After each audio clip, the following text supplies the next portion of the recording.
Recently, I ordered some product from Savannah and Misho, which is gifts for someone, and for my mother too. Bengloss are for my mother. They made from plastic, which is good for summer. They metal product create allergies on my mom's skin.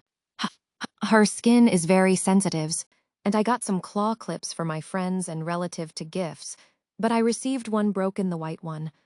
All are looking very pretty. Beautiful, don't. Know their longevity, their quality after using. We know the broken one I have. Try to fix first, if can't then have to return. But I really much like that broken one. That's it, my small chick pick haul.